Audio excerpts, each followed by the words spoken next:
আজকে আমি আপনাদেরকে দেখাবো কিভাবে খুব সহজেই গরুর মাংসের কালাভুনা বাসায় তৈরি করতে পারবেন। আমি এখানে প্রায় 2 কেজির মতো গরুর মাংস নিয়েছি। আপনারা চাইলে একটু কম বা বেশি নিতে পারবেন। আমি গরুর মাংসের সাইজগুলো একটু বড় করে নিয়েছি, চাইলে আপনারা আরেকটু ছোট করেও নিতে পারবেন। এখানে আমি গরুর মাংসগুলো ভালো করে ধুয়ে নিয়েছি। এখানে কালাভুনা তৈরি করার জন্য সকল ধরনের মশলা আমি নিয়ে নিয়েছি। এখানে আমি পরিমাণ মতো পেঁয়াজ কুচি নিয়েছি, শুকনা মরিচ, একটা টমেটো সস এবং আমি নিয়েছি শুকনা মরিচ ফাঁকি, যেটা পরিমাণ মতো, লবণ, দারচিনি, এলাচি এবং আমি বাগারের জন্য পেঁয়াজ এবং রসুনটা আগেই কেটে নিয়েছি। কালাভুনা তৈরি করার জন্য আমাদের কিন্তু সরিষার তেলটাই ব্যবহার করতে হবে এবং আমি এখানে রাঁধুনি রেডিমিক্স কালাভুনা মশলা নিয়ে নিয়েছি। আপনারা দেখতেই পাচ্ছেন আমার এখানে সব কিছু রেডি করা আছে।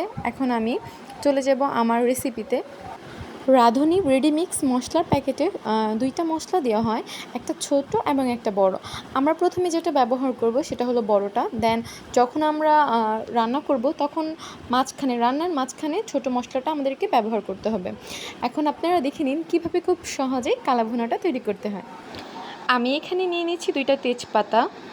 তারপরে আমি আমার যত ধরনের মশলা আছে সেগুলো নিয়ে নিব, যেমন দারচিনি, এলাচি। আমি 4টা এখানে নিয়েছি সব কিছু, এলাচি এবং দারচিনি। তারপরে পরিমাণ মতো আমি প্রায় 10 থেকে 8টার মতো পেঁয়াজ কুচি নিয়েছি। আমি কিছু পেঁয়াজ কুচি এবং কিছু রসুনের কুচি আলাদাভাবে রেখে দিয়েছি সাইডে। আপনারা দেখতেই পাচ্ছেন। এটা আমি যখন আমাদের কালাভুনাটা তৈরি হয়ে যাবে শেষের পর্যায়ে, তখন পেঁয়াজ এবং রসুনটা দিয়ে বাগার দিয়ে নিব। এখন আপনারা দেখতে পাচ্ছেন আমি শুকনো মরিচ নিয়েছি এবং লবণ নিয়েছি। আপনাদের যতটুকু প্রয়োজন হয় লবণ পরিমাণ মতো আপনারা নেবেন এবং যে যতটুকু ঝাল খান সেই পরিমাণের ঝালের গুঁড়া মশলাটা নিয়ে নেবেন। এখন আমাদের মশলাগুলো যেহেতু দেওয়া হয়ে গেছে, এখন আমাদের রাঁধুনি রেডিমিক্সের যে বড় প্যাকেটটা আছে, বড় মশলাটা, সেটা আমরা এখন ব্যবহার করব। এটা আমি এখন কেটে নিচ্ছি। আপনারা দেখতেই পাচ্ছেন এখানে কিন্তু 2টা মশলা থাকে। ছোট্ট একটা প্যাকেটে সাধারণত এটা গোলমরিচের গুঁড়ার মতো হবে মশলাটা, আর এটা হলো কালাভুনার যে মেন মশলাটা। এটা কিন্তু অবশ্যই দিতে হবে যখন আপনি রান্না করবেন, কালো ভুনা রান্না করবেন। আমি এখানে কিন্তু পুরো মশলাটা ব্যবহার করিনি, একটু পরিমাণে রেখে দিয়েছি, কারণ এখানে যদি আমি পুরো মশলাটা ব্যবহার করি মশলাটার পরিমাণ একটু বেশি হয়ে যাবে, কারণ এখানে 2 কেজির থেকে একটু গরুর মাংস কম রয়েছে, তাই আমি চেষ্টা করেছি কিছুটা পরিমাণ রেখে দেওয়ার জন্য। এখন আমরা ভালো মতো গরুর মাংসের সাথে আমাদের মশলাগুলো মিক্স করে নেব। এটা খেয়াল রাখতে হবে, মিক্স করার আগে কিন্তু সরিষার তেলটা ব্যবহার করতে হবে। কখনোই আমরা সয়াবিন তেলটা ইউজ করব না, কারণ যেহেতু আমরা রান্না করব কালাভুনার জন্য সরিষার তেলটা অবশ্যই প্রয়োজন। আমি এখানে কিন্তু প্রায় 150 গ্রামের মতো সরিষার তেল ব্যবহার করেছি এবং অল্প একটু রেখে দিয়েছি। যখন আমি গরুর মাংসের কালাভুনাটা বাগার দিব তখন আমার এই সরিষার তেলটার প্রয়োজন হবে। আমি ভালো করে গরুর মাংসের সাথে মশলার সাথে ভালো করে মিক্স করে নিব। আমরা যখন কালাভুনাটা তৈরি করব তখন আমাদের এতটুকু খেয়াল রাখতে হবে যে প্রত্যেকটা মশলার পরিমাণ যেন ঠিক থাকে। আমরা কিন্তু গরুর মাংসের সাথে মশলাটা খুবই সুন্দর করে মাখিয়ে নিয়েছি। আপনারাও কিন্তু এভাবে একটা বোলেতে করে সব কিছু মিক্স করে নেবেন, যাতে পরবর্তীতে আপনাদের গরুর মাংসটা যখন রান্না করবেন তা খুব সহজেই রান্না করতে পারেন।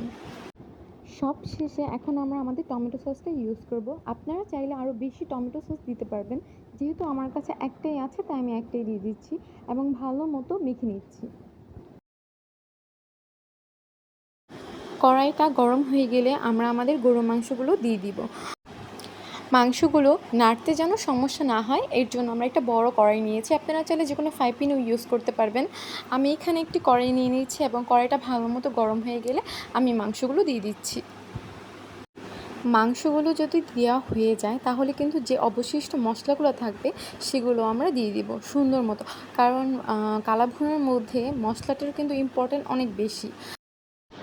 আমরা যে বোলটার মধ্যে আমাদের মাংসটা মাখিয়েছি সেই বোলটাও অল্প পরিমাণে পানি নিয়ে ধুয়ে যে মশলাগুলো থাকে সেই মশলাগুলো সুন্দরভাবে দিয়ে নিব, কারণ এতে করে আমাদের মশলাটাও খরচ হচ্ছে না এবং মাংসের মধ্যে যে পরিমাণ পানি প্রয়োজন সেটাও দেওয়া হয়ে গেল।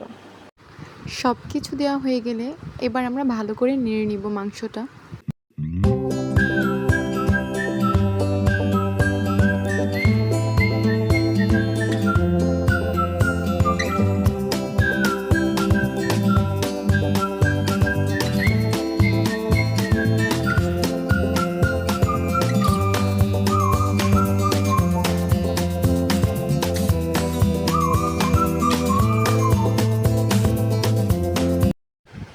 কিছুক্ষণ পর আমরা ঢাকনাটা উঠিয়ে নাড়া দিয়ে নিব।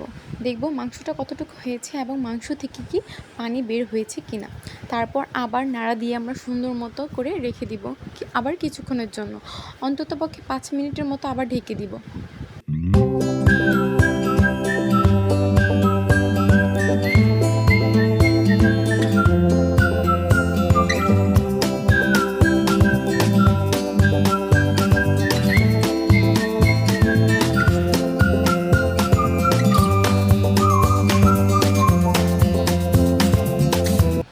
এইভাবে কিছুক্ষণ পর পর আমরা ঢাকনাটা উঠিয়ে নাড়া দিয়ে নিব, কারণ আমাদের মাংসটা যাতে লেগে না যায়।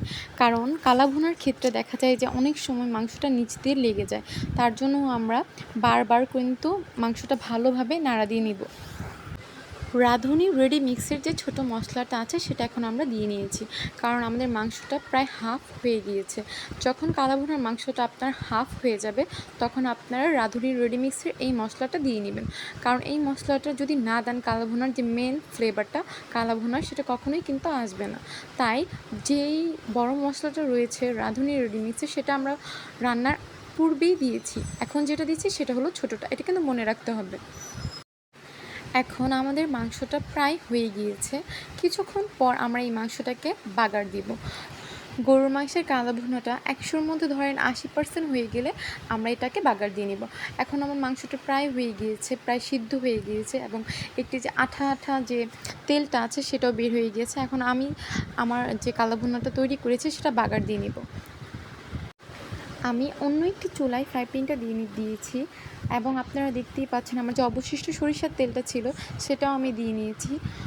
ভালো মতো করে সরিষার তেলটা গরম করতে হবে, কারণ বাগারের ক্ষেত্রে সবথেকে প্রয়োজনীয় একটি জিনিস হলো যে আপনার তেলটা ভালোভাবে গরম করতে হবে। প্রথমে আমরা আমাদের শুকনো মরিচগুলো দিয়ে নিব, কারণ আমি এখানে প্রায় 5 থেকে 6টা শুকনো মরিচ নিয়েছি। তেলটা যেহেতু ভালোভাবে গরম হয়ে গিয়েছে তাই আমি শুকনো মরিচগুলো দিয়ে নিলাম। এখন আমি শুকনো মরিচগুলো হালকা ভেজে নিব। হালকা চুলার পরিমাণটা অবশ্যই লো রাখবেন, কারণ এই ক্ষেত্রে যদি আপনি বেশি রাখেন তাহলে মরিচটা পুড়ে যাওয়ার আশঙ্কা থাকে। শুকনো মরিচগুলো ভাজা হয়ে গেলে আমি এখন পেঁয়াজ এবং রসুনের কুচিগুলো দিয়ে দিব। আপনারা দেখতেই পাচ্ছেন কত সুন্দর করে বাগারটা হচ্ছে। সরিষার তেলটা যদি দেন তাহলে বাগারে খুব বেশি ঘ্রাণ হয়, আর কালা ভুনাতে আপনারা সয়াবিন তেলটা ইউজ না করলেই ভালো, কারণ সয়াবিন তেলটা যদি ইউজ করেন তাহলে সাধারণত আমরা যে মাংসটা রান্না করি সবসময় ওই টেস্টটাই পাওয়া যাবে। তো সরিষার তেলটা ব্যবহার করলে অবশ্যই টেস্টটা একটু ভিন্ন হবে, তাই আমি এখানে সরিষার তেলটাই ব্যবহার করে নিয়েছি।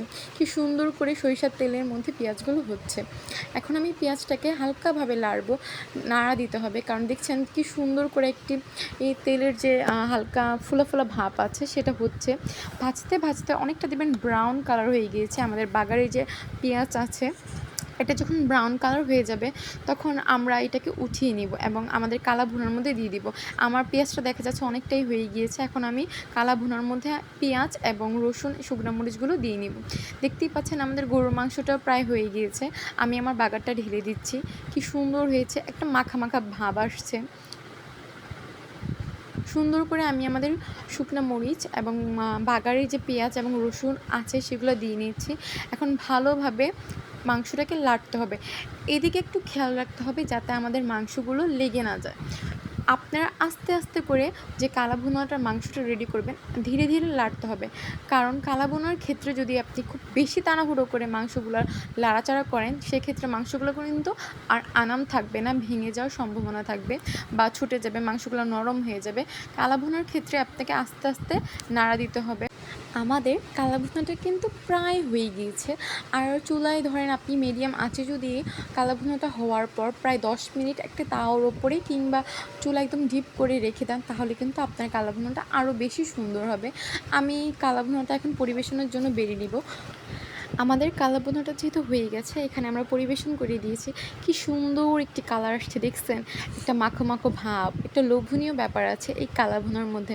আপনারা চাইলে খুব সুন্দরভাবে বাসায় অল্প কিছু দিয়ে এই কালা ভুনাটা রেসিপিটা তৈরি করতে পারবেন। কুরবানির আগে কিংবা পরে এই রেসিপিটা সবারই খুব পছন্দ হবে। বাই।